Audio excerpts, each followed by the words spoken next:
A brief layman's history of St. Mary's College in Moraga from its move there from Oakland in 1928, its service as a naval training school during World War II, its time as a 49ers training camp, going co-ed, and a little about what is offered there today as we take a ride around its 2025 campus. Stepping back to its origins. St. Mary's College was founded as a men's college in San Francisco in 1863, and it was relocated to Oakland in 1889. The Oakland campus was located on the corner of Broadway and Hawthorne. The large square school building, affectionately known as the Old Brick Pile, suffered 3 major disasters in its nearly 4 decades in Oakland. There was a fire in 1894 forcing classes to return to the Mission Road site for 2 years while repairs were made. In 1906 it suffered $20,000 in damage during the devastating San Francisco earthquake, and in 1918 another fire caused significant damage, leading to the college's eventual move to Moraga. There was quite a competition to become the site of the new St. Mary's College. I do my best here to describe that process via a series of excerpts from local newspaper articles published in 1927 and 1928. The Moraga Company was offering 100 acres for free, an offer as it turned out that was just too good to refuse. Arthur Breed of the Moraga Land Company had been approached by representatives of St. Mary's College and asked regarding a site for the institution in the Moraga Valley. 100 acres of land was offered with the stipulation that in the event the Christian Brothers College of Martinez were consolidated with St. Mary's that more land could be obtained. The Christian Brothers School in Martinez had been built in the late 1800s, but was removed in the 1930s to make way for residential development. In this April 26 article, Brother Joseph stated that a decision would be reached as to whether the new St. Mary's College would be built in San Leandro or Moraga. We have pledged ourselves to break ground for the new college on May 15th, and we will break ground on that day either at San Leandro or in the Moraga Valley. That decision was of course made in the favor of Moraga and announced in the Contra Costa Gazette May 3rd. St. Mary's College of Oakland will rise on a site in Moraga Valley and will be ready for occupancy by September 1928. The very next day, the deal for the sale of the old St. Mary's College in Oakland was finalized for the amount of $825,000. The brothers indeed look to have been very organized.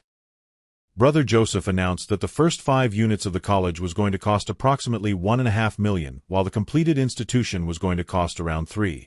Besides educational facilities, it will have a cinder path, football and baseball fields, tennis courts, golf links, and a lake that will permit aquatic sports and at the same time be a source of water for the campus.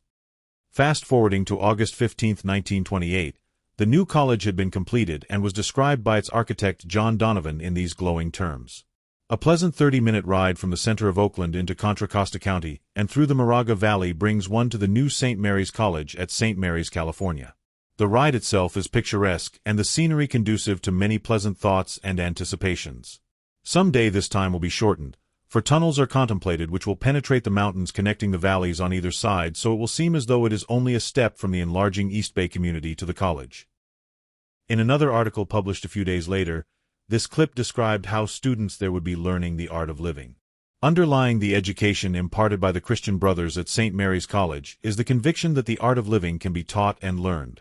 They hold that a man cannot live wisely or contribute anything of importance to civilization, cannot even fulfill intelligently and profitably his duties as an American citizen, until he has learned something of the art of living. It also is their belief that until he has come into touch with the best thoughts of the greatest minds, until he has studied history, philosophy, and science, until he has tested his intellect, not merely in competition with young men as ignorant as himself, but with the ablest thinkers, doers, and dreamers of all time. Specialists in education, experts in biology, the Christian Brothers who have devoted all their time, talent, and energy to study and teaching, know what the young man needs and know how to impart it to him. Producer note: I assume that 1928 philosophy still holds true today. By October 20, 1928, the new school was ready for its first football game, with the legendary Bodie Andrews assisting Coach Madigan from the sidelines for the Gales' first football game on their new gridiron. They won that game 25-0, not a bad start. Years later, St. Mary's also served as a 49er training camp. In this 1955 article, Coach Red Strader of the 49ers says his team has the best training camp in America. Strader has been in college and professional football many years, so it can be assumed he is an authority on training camps. He was a player, assistant coach, and coach at St. Mary's. And he says that there is nothing to compare with the St. Mary's training camp. Jumping to a few notes from Wikipedia. During its first years in Moraga, the college nearly went bankrupt, but eventually managed to gain financial security when it was bought by Archbishop John Joseph Mitty, for whom a residence hall is now named. During World War II, the college was used by the United States Navy for the training of pilots. Former President Gerald Ford was briefly stationed at the school and served as a naval instructor. The Navy erected many buildings, including the world's largest indoor pool, but only one, Assumption Hall, remains on the campus as the school had little use for most of the buildings after the war. St. Mary's continued to be a male-only school until 1970 when it became coeducational. Since then, more women have come to the college and by 2011, 62% of the students were women. Roughly 24 Christian brothers still live and work at the school, and the school presidents had always been brothers until 2013. Recognizing the dwindling number of Christian brothers, in 2003 the college's bylaws were changed to allow the election of a non-Christian brother to the presidency if no qualified brother exists or steps forward. James Donahue, a committed and engaged Roman Catholic, became the first non-Christian brother to serve as president in the 150-year history of St. Mary's on July 1, 2013. There are 4 schools at St. Mary's: the School of Liberal Arts, the School of Science, the School of Economics and Business Administration, and the Kalmanovitz School of Education.